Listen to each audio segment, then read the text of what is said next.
virtual golf. Now this has transformed the driving range experience. Now you can come here and play 18 different golf courses while you're on the driving range. Now this is absolutely essential for you, the golfer, for multiple reasons. Number one, if you're a serious golfer and you're going to play a tournament at one of these courses, you can actually play a full practice round before you go and play without even having visited the course. You're going to see exact same graphics and same layout as you would see on the golf course itself. If you're a novelty golfer or a fun golfer and you don't necessarily like to go and play courses, you can actually still have the experience of playing the old course at St Andrews, the Belfry, Peeble Beach and multiple other 18 golf courses in this virtual golf side of the software. Now the great thing with this is if you've signed in with your app on the phone, it opens up courses like the old course at St Andrews and Peeble Beach. These are only exclusively available when you use the app to sign in. The other great thing about this, we've got championship golf courses here, we've got tour golf courses here, we've got links courses and parkland courses. So there's a massive variety to allow you to enjoy it. And that makes it really important to add that play element to your practice. So it's good to come to the range and do some technical practice, but it's also really important to actually practice playing golf as well.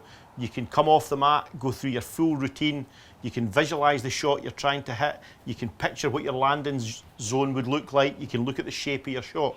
From that perspective, it does open up a whole load of new practice experiences as opposed to in a standard driving range, just standing hitting balls into a field.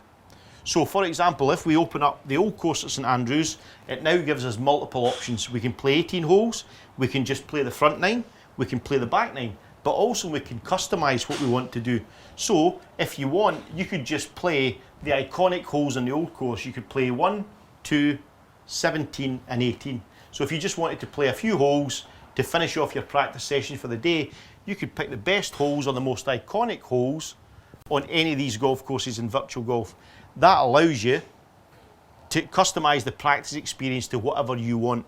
Once you've done that, so if we play our customised holes, we can also play just the par 3s, just the par 4s, or just the par 5s if that's what you want to do. So once we've selected our holes, we hit next, and then it'll ask you what tees do you want to play off. Now, just like on the real golf course, I would always say to people, try and play the tees that suit your handicap and suit the length that you hit the ball from the tee. So sometimes people want to play from the back tees at 7,300 yards, but if you make the golf course too difficult for yourself, it takes away some of the fun.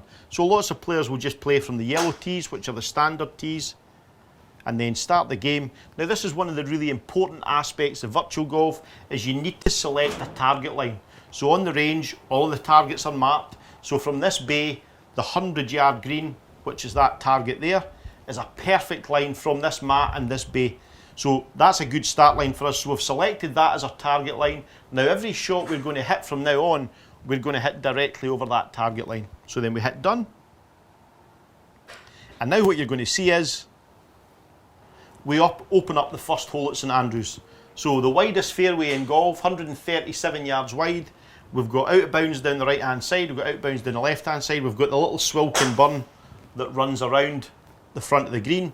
And from there, you're now set up over that 100-yard green. You're just now trying to hit your shot directly on that target line, knowing that you've got a safe 60 yards on one side and 70 yards on the other.